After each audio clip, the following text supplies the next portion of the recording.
Wengine wakati ambapo tuko na mahusiano na marafiki zetu, pengine wa kiume ama wa kike, jinsi adui akabadilisha. Unaota tu ndoto, unahubiri Injili, unakaa ukisoma Biblia, unapata messages kubwa, lakini hakuna time unaweza kuhubiria mwingine, sababu adui alibadilisha chenye Mungu alikusudia wewe kuwa. But nataka niseme kwamba tunamtumikia Mungu wa urejesho. So huyu dada mwenye mtoto wake alikuwa hai akabadilisha wakati amelala. Nataka niseme kulala inamaanisha wakati hatukuwa tumemjua Yesu, wakati hatukuwa na ufahamu, tulikuwa tunajitegemea. Ungeliingia kwa chochote tu chenye umeambiwa, ungefuata ushauri wowote pasipo kujua huo ndio unaathiri maisha yako. But sababu umejua ukweli, tunaye mwamuzi wetu mwenye anaweza kututetea, tupokee chetu kilicho haki yetu katika jina la Yesu. Ndio huyu dada alipoamka akaona kwamba haki yake imechukuliwa. Mtoto mwenye ambaye atasababisha aheshimike, mwenye atasababisha apate kuinuliwa jina, ameondolewa. Alijaribu mwenye hangeweza. Nataka nikwambie kwamba hautaweza peke yako, lakini pamoja na Mungu utaweza. Kwa hivyo wakamwendea mfalme Suleimani, na Suleimani alikuwa amemuomba Mungu wakati huo kwamba Mungu ampe hekima ya kuamua watu wa Israeli. Walipomfikia, hiyo ndio kesi ya kwanza. Huyu anasema mtoto huyu ni wangu, huyu anasema mtoto ni wangu, huyu anasema mtoto ni wangu. Lakini akasema kwamba kama huyu anasema mtoto ni wangu mwenye ako hai, huyu anasema mtoto wangu mwenye ako hai, sasa atajua ni yupi ndio mama. Lakini hekima ikamjia kwamba achukue upanga, akate mtoto katikati, awapee vipande kila mmoja.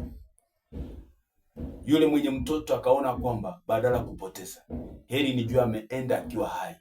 Lakini wa pili alikuwa na roho ya kusema kwamba tupoteze wote, na akasema awe wangu asiwe wangu, chinja. Mungu, Biblia inasema kwamba ni Mungu anayetangua ishara za waongo, Mungu anayetia waganga wenda wazimu. Akatatua kesi ile, na huyu mwenye mtoto aliye hai akashinda.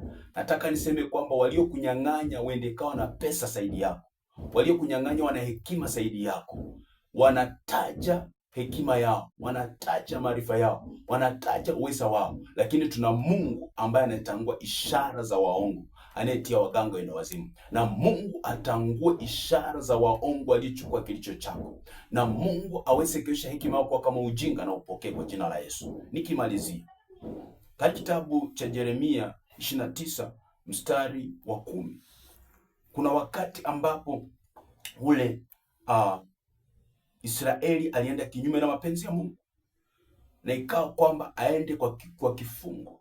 But Mungu ni Mungu anaweza kuruhusu sababu ya mabaya yako, sababu ya maovu yako uingie kwa kifungo. But ni Mungu pia anayekupa neno la urejesho.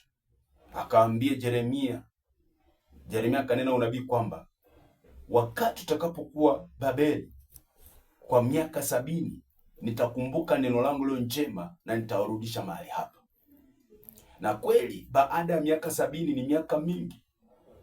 Danieli, kwa kusoma vitabu vya Yeremia, kusoma kitabu cha Danieli mlango wa 9 mstari wa 1 kuendelea mbele, akaweza kupita mahali penye panaongelea kuhusu baada ya miaka 70 na kumbuka neno leo njema na kuwarudisha mahali hapa. Aliposikia aliomba, akaingia kwa maombi ya mfungo na kwa kufunga na kuomba. Ijapokuwa yule mtesi wao aliyewatoa kwao akawafunga aliinuka katika anga kuwapinga, lakini sababu Mungu ni Mungu wa urejesho, ukimuomba anasikia, Mungu alitenda. Ni nini ninachosema leo? Huu ujumbe ni kuhusu tunamtumikia Mungu wa urejesho, na Mungu anarejesha wakati tunajua this is our time, this is our season, na tukainua sauti zetu kwa Mungu kumuomba, atatutendea katika jina la Yesu. Kwa hivyo napenda niweze kukuombea, alafu itakuwa ya baraka. Baba, katika jina la Yesu nasema ni asante kwa ajili ya ujumbe huu wa siku ya leo kuhusu tunakutumikia Mungu wa urejesho. Mungu, tumeona hawa wanawake makahaba, mmoja alipotendewa yasiyo haki na mwenzake, hangeweza peke yake, lakini kupitia mtumishi wako Suleimani alirejeshewa mtoto wake aliye hai. Kuna wengi tunaishi maisha hata yenye sisi wenyewe tunajua haya si maisha yao, sababu kuna kitu kilitendeka wakati kwa tumezaliwa. Kuna kitu kilitendeka wakati tulikuwa na mahusiano na marafiki zetu wa kiume ama wa kike. Mbaraka wetu kabadilishwa. Leo hii tunaishi maisha yaliyo mabaya, ya aibu na uchungu. Hii kesi naileta mbele yako. Mungu wa urejesho, unatangua ishara za waongo, unatia waganga wenda wazimu, unakeusha hekima yako kama ujinga, na huyu ndugu anapokea kilicho chake, huyu dada anapokea kilicho chake kwa jina la Yesu. Ulipo promise Israeli kupitia kinywa cha Yeremia kuwarejesha katika nchi yao baada ya kuwa kwa kifungo, miaka yenye huyu mpendwa ameishi kwa kifungo ni miaka mingi. Wakati umkumbuke na umrejeshe, umpe amani na furaha katika jina la Yesu. Rejesha hiyo ndoa, rejesha hii biashara, rejesha huu huduma, rejesha hiki kipawa, rejesha ili shamba katika jina la Yesu. Rejesha hizi fedha, una command mwenye amekalia arudishe katika jina la Yesu. Asante maana umetenda, kwa acha sifa na tukusikurudie kwa jina la Yesu naomba na kuamini. Amen. Wakati unaponifuatilia kwa YouTube, akaunti yangu ni Apostle Leonard Mabonga, na akaunti yangu ya Facebook ni Mabonga Simiyu Leonard. Namba yangu ya simu ni 0720932783 kama unapenda ushauri ama kuomba pamoja. Na jambo lingine, unaponifuatilia kumbuka kulike, kucomment, kusubscribe na pia kushare ili wengi wabariki. Mungu akubariki. Amen.